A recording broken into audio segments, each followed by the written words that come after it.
Paul. Only a few people came to take pictures of this amazing limb in 1988. The finding belongs to a Swiss businessman, a great antiquities enthusiast called Gregor Sporer. According to his statements, in 1988, he had a meeting with a tomb robber who showed Gregor this discovery. Sporer describes it as very light and incredibly large. In an interview, Sporer stated this was a rectangular package which smelled strange. However, he was completely flabbergasted when he saw the dark brown relic. He managed to be allowed to touch it with his hand and take photographs, and also put a bill next to it in order to obtain a size comparison. The curved finger was splitting and opening, and was covered with dry mold. It was surprisingly light, maybe a few hundred grams, however he could not believe it. Sporer says he felt his heart was going to come out of his chest, and that the experience was incredible.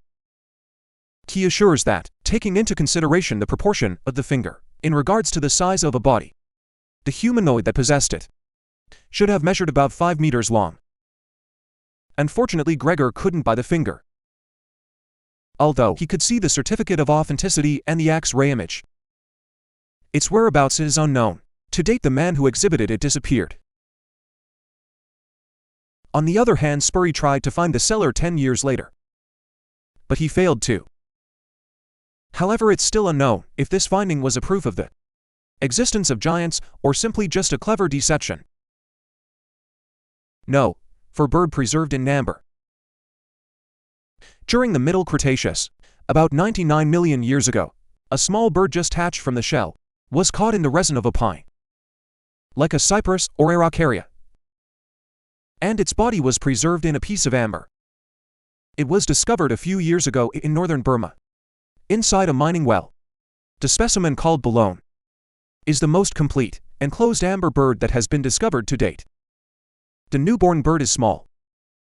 It measures about 6 centimeters from the beak to the tail, and still a skeleton material from the head, neck and legs in addition to an incomplete wing, with soft tissues and colorless feathers. Some features not described so far, such as the eyelid, the external opening of the ear and the scaly skin of the legs, are still visible according to the researchers in a press release. The study of the animal preserved in amber was carried out by paleontologists from China, Canada and the United States, who published it in Gondwana Research. The researchers did an artistic reconstruction of the piece, which offers incredible details of the entire nights, a group of old flying birds with some teeth that became extinct with the dinosaurs. Paleontologists explained that unlike most modern birds, they already had a complete set of flight feathers on their wings, but much of the plumage on any part of the body was pale and scarce. In addition, they add that the type of feathers that has been preserved reinforce the idea that enantiorniths evolved with much less parental care than modern birds, and some of their filamentous feathers may be evolutionary residues of dinosaurs. The images of this discovery are, without a doubt, amazing and interesting. In one of them, you can observe with precision the scaly skin of one of the legs. Undoubtedly, this new specimen provides valuable information to science about how the entire knights developed, who had a morphology quite different from that of near knights, that is, modern birds, such as the scapula and the coraco, oriented in a fixed manner. Fascinating, right? Who would imagine that this could happen? The truth is that evolution is too interesting, and science always surprises us with things that they can't even explain. Like this. No. 3. The Antikythera mechanism. The Antikythera mechanism is an analogical or mechanical computer of antiquity, designed to predict astronomical positions and eclipses of up to 19 years with astrological and calendar purposes. It could also predict the exact date of 6 ancient Greek contests: the Olympia Games, the Pythian Games, and those on the island of Rhodes. The device is a very complex watchmaking mechanism, composed of at least 30 bronze gears. The remains were found with 82 separate fragments, of which 7 contained important inscriptions or gears.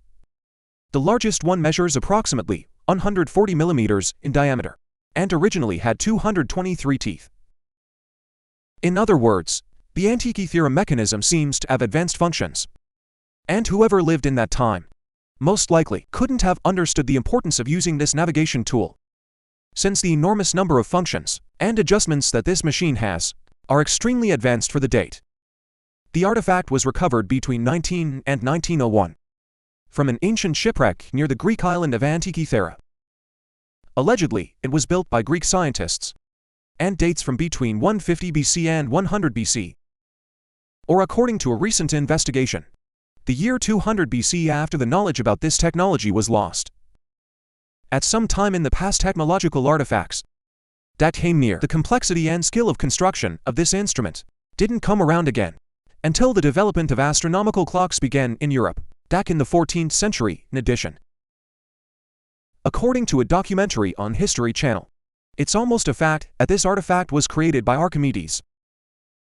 Here they explained that the Greeks could accurately calculate the lunar cycles and the planets as they knew them at that time. But with the computer they couldn't only predict eclipses, but they could also know the time when an eclipse would happen, decades in advance. For the Greeks, an eclipse was synonymous that something catastrophic was going to happen. So much so that this could cause the subjects to come to kill the king, blinded by the fear of hecatomb or even a terrible event. We bet that if you were the king for that time, sure you would have loved to have this device, to know when the next eclipse would take place. Don't you think? No. 2. The Voyage Manuscript. The Voyage Manuscript is an illustrated in an unknown language whose author is anonymous. It's not yet known when it was written, but according to the carbon-14 test carried out by experts, the parchment on which it was manufactured dates back from 1404 and 1438.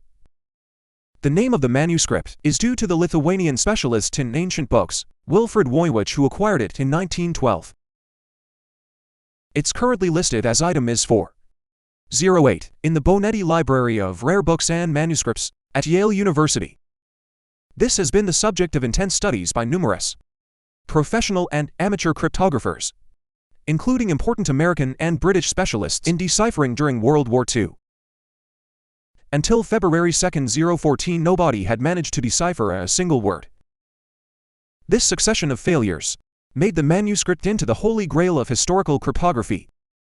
But at the same time, it has fed the hypothesis that the work is nothing more than an elaborate deception with a random sequence of symbols without any sense.